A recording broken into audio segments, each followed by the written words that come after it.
The median American retiree has a net worth of $270,000. Most people hear that and feel reassured. They shouldn't, and this video explains exactly why. Here are the real numbers behind retirement in America and what they actually mean. First, the distinction. When financial data gets reported in the news, it almost always uses averages. The problem with averages is that they are easily distorted by extreme values at either end. If 100 people are each worth $200,000, the average net worth in that group is $200,000.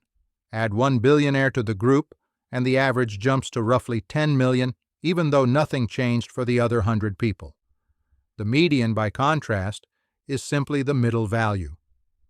Half the group is above it, half is below. It is a far more honest picture of what a typical person actually looks like, and it is the figure that matters most when asking the question, how does my situation compare? There's also a question buried inside the debt statistics that most people don't think to ask. A question about whether being debt-free at 65 is actually the right goal, or whether the answer is more complicated than that. That thread will come back around. With that in mind, here is where the numbers actually land. The median net worth of a 65-year-old retiree in the United States is approximately $266,000, rounded to a practical number, roughly $270,000. That includes all assets, home equity, retirement accounts, savings, investments, vehicles, everything, minus all liabilities. It is not an income figure. It is a snapshot of total financial position at the point of retirement. For some people, that number will feel reassuring. For others, it will feel uncomfortably low. Both reactions are understandable. What it represents, in concrete terms, is this. If a 65-year-old American has a paid-off home worth $300,000 and owes nothing on it, they are already above the median net worth for their age group, even if their savings accounts and retirement funds are modest. That context matters. It also explains why so much of what people think of as retirement security is, for most Americans, tied up in their homes rather than in liquid assets. That has significant implications for how retirement income actually gets generated, which will come up shortly. Now, the debt picture. And this is where one of the more unsettling trends in retirement data shows up. Roughly 57% of Americans are completely debt-free at age 65. That means just over 4 in 10 still carry some form of debt into retirement. In 1999, the number of debt-free retirees was closer to 76%. That is a drop of nearly 20 percentage points in roughly 25 years. The direction of that trend is worth pausing on. There are multiple explanations. Consumer spending has increased substantially, aided by the frictionless ease of online shopping and subscription services that accumulate quietly in the background. Credit has become more accessible.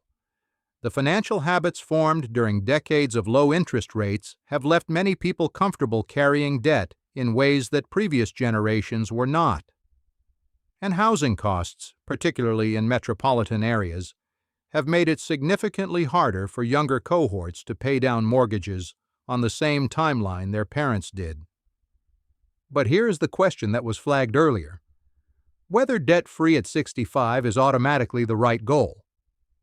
The answer is genuinely more complicated than it might appear. A 65-year-old with a 2.5% fixed 30-year mortgage locked in during a period of historically low rates may be making a perfectly rational decision to keep that mortgage. Short-term Treasury yields have been paying over 4%.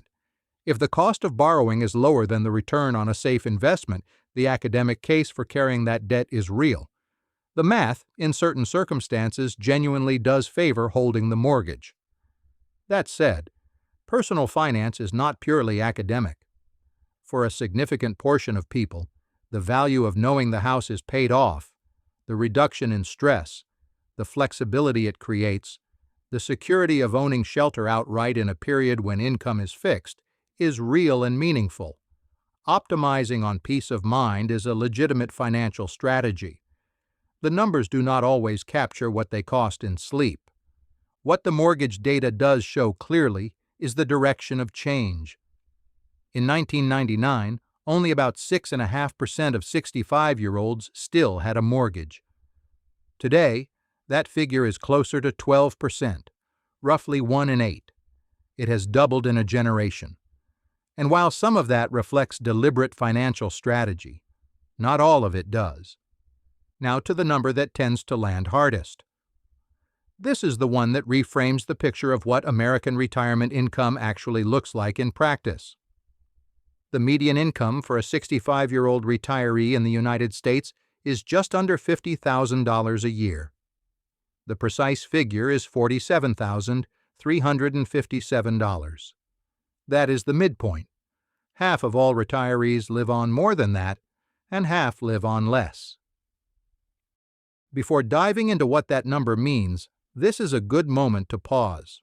If this kind of financial context is useful, the real numbers behind retirement in America, not the polished averages, consider hitting the like button and subscribing. It helps this content reach the people who need it most, and there is a great deal more of it coming. It takes about 5 seconds and it makes a real difference. Back to that income figure. Just under $50,000 a year sounds, to many people, like a workable number. And in many parts of the country, for someone who owns their home outright and has no debt, it is. But several things are worth understanding about what that number includes and what drives it. A significant portion of median retirement income in America comes from Social Security. For many retirees, it is the largest single income source, and for a substantial number, it is close to the only reliable income source. The rest tends to come from a combination of retirement account withdrawals, pension income where it exists, part-time work, and investment distributions. The $47,000 figure is not purely from savings or investments. It is a composite, and Social Security is doing heavy lifting inside it. This matters for a specific reason. Social Security was designed as a supplement, not a foundation. The original concept was that it would sit alongside employer pensions and personal savings, providing a third layer of income security. For millions of Americans, it has become the primary layer, and in some cases, the only layer. That shift has happened quietly over decades as defined benefit pension plans gave way to defined contribution plans, and as the responsibility for retirement savings moved from employers to individuals. Whether Social Security will look the same in 20 years is a genuinely open question. It is partly political, partly demographic, and not something that can be predicted with confidence. What can be said is this: the population of Americans over 65 is growing. It is one of the most reliably engaged voting demographics in the country, and that demographic weight carries political consequence. For people approaching 65 today, the probability that something meaningful remains is high. For those decades away from retirement, the picture is less clear. What does all of this mean in practical terms? A few things emerge from these numbers when looked at together. $270,000 in median net worth, with a significant portion of that likely tied up in home equity, means that liquid retirement savings for a typical American are considerably lower than the headline figure suggests. The $47,000 median income, heavily supported by Social Security, is not the product of large investment portfolios generating comfortable returns. It is a patchwork and, for many people, a fragile one. The trends in debt reinforce this. A growing share of retirees are carrying financial obligations into a period of fixed income.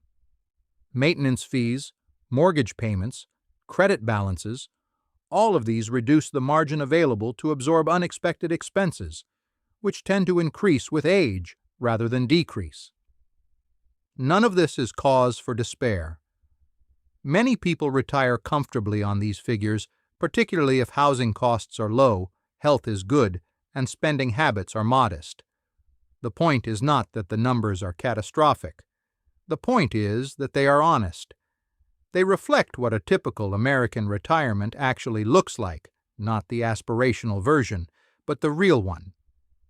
The value of knowing where the median sits is that it makes it possible to assess a real position against a real benchmark, not against the averages distorted by outliers, not against an idea of what retirement should look like, against what it actually looks like for the person in the middle of the distribution. If the numbers here are uncomfortable, that discomfort is useful information.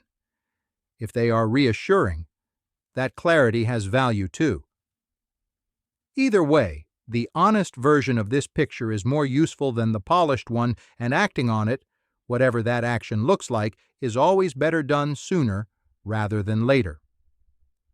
A final thought worth leaving with. The median figures described here are not a ceiling. They are a description of where the middle sits right now. The people who end up above that median, who retire with more flexibility, more security, more options, are rarely the ones who earned dramatically more than everyone else. They are more often the ones who understood the numbers clearly, adjusted their habits accordingly, and made deliberate choices over a long period of time. That kind of clarity, applied consistently, is more powerful than any single financial decision made at the last moment.